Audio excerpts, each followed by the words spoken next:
السلام علیکم ورحمۃ اللہ وبرکاتہ۔ بسم اللہ الرحمن الرحیم، نحمده ونصلی ونسلم علی سید الانبیاء والمرسلین وعلی آلہ واصحابہ وازواجہ وذریاتہ اجمعین، اما بعد فاعوذ باللہ من الشیطان الرجیم، بسم اللہ الرحمن الرحیم۔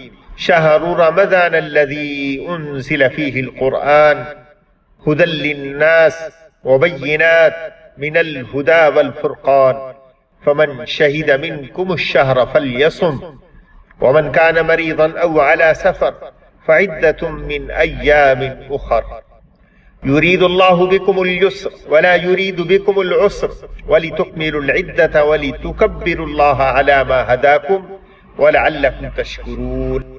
صدق اللہ العظیم۔ وقال النبی صلی اللہ علیہ وسلم اذا دخل رمضان فتحت ابواب الجنہ وغلقت ابواب جہنم، او کما قال النبی صلی اللہ علیہ وسلم۔ صدق اللہ وصدق رسولہ النبی الصادق الوعد الامین۔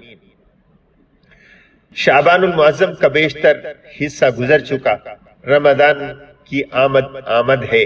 یہ وہ مہینہ ہے جس کو اللہ سبحانہ وتعالی نے اپنے پاک کلام کے اندر جگہ نصیب فرمائی۔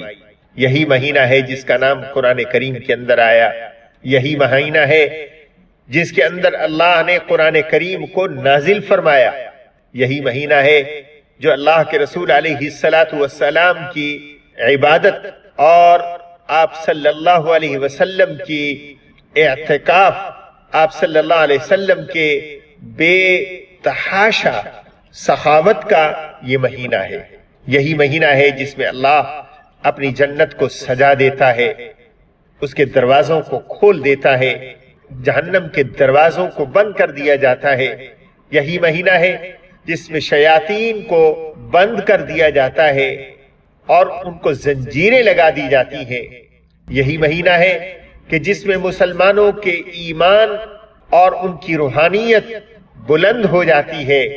یہی مہینہ ہے کہ جس میں مسلمان ایک دوسرے کے ساتھ خیر خواہی کا رویہ باقی تمام مہینوں کے مقابلے میں زیادہ رکھتے ہیں۔ یہی مہینہ ہے جو مسلمان کے لیے اس کے شب و روز میں سب سے زیادہ عرصہ اللہ کی عبادت میں گزرتا ہے۔ یہی مہینہ ہے کہ جس کے اندر انسان تقوی کا اور خدا خوفی کا سبق حاصل کرتا ہے۔ یہی مہینہ ہے کہ جس کے اندر اسلام کا ابدی اور اسلام کا معاشرتی اور معاشی نظام کا ایک پرچار ہوتا ہے۔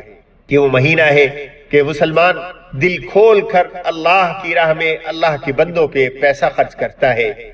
زکوٰۃ زیادہ تر مسلمان اسی مہینے ادا کرتے ہیں، فطرہ اسی مہینے کے آخر میں ادا ہوتا ہے، اعتکاف اسی مہینے کے آخری 10 دنوں میں ہوتا ہے، قیام اللیل سے اپنے دلوں کو منور کرتا ہے مسلمان اسی مہینے کے اندر، دن بھر میں اللہ اللہ کر کے اللہ کے لیے کھانے پینے کو چھوڑتا ہے اسی مہینے کے اندر، رات کو کھڑے ہو کر قرآن سنتا ہے اسی مہینے کے اندر۔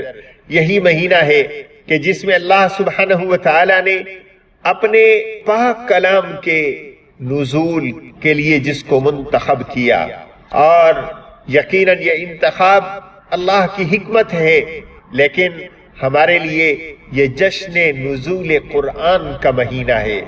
ہر مسلمان کا قرآن سے تعلق قوی بھی ہو جاتا ہے اور قرآن سے لگاؤ اور محبت بڑھ بھی جاتی ہے۔ آج کا یہ مہینہ جو آنے والا رمضان ہے، یہ وہ مہینہ ہوگا جو باقی گزشتہ رمضان کے مہینوں کے مقابلے میں مختلف ہوگا۔ اس وقت خوف کی کیفیت ہے، اس وقت کرونا وائرس کا مرض پھیلا ہوا ہے، اور اس صورتحال میں مسجدیں زیادہ تر بند ہیں، عبادت گاہیں بند ہیں۔ اس صورتحال میں رمضان آ رہا ہے، ہم میں سے ہر ایک کو رمضان اس طرح تو نہیں ملے گا کہ اکٹھے بیٹھ کر افطاری کریں، اکٹھے بیٹھ کر قرآن سنیں، لیکن قرآن تنہا پڑھنا بھی حضور صلی اللہ علیہ وسلم کی سنت ہے، اور اکیلے تراویح پڑھنا بھی سنت سے ثابت ہے، اور رمضان المبارک میں افطاری صرف خاندان کے ساتھ کرنا یہ بھی حضور کی سنت ہے، جو عموماً عام حالات میں اس پر عمل مشکل ہوتا ہے۔ چنانچہ اب یہ اللہ نے موقع دیا ہے کہ خاندان کے ساتھ افطاری کریں، اللہ نے موقع دیا ہے کہ اکیلے کھڑے ہو کر اللہ کو یاد کریں اور اللہ کو راضی کریں اور اپنے اندر للہیت اور خوف اور تقوی کی کیفیت پیدا کریں، تاکہ اللہ اس مصیبت سے جو کرونا وائرس کی صورت میں انسانوں پر آئی ہے ہم سب کو نجات نصیب فرمائے۔ اللہ میرے اور آپ کے اعمال کو قبول فرمائے اور ہم سب کو رات کی تنہائیوں میں تنہا اپنے آپ کو اللہ سے جوڑنے کی توفیق نصیب فرمائے۔ وما علینا الا البلاغ المبین۔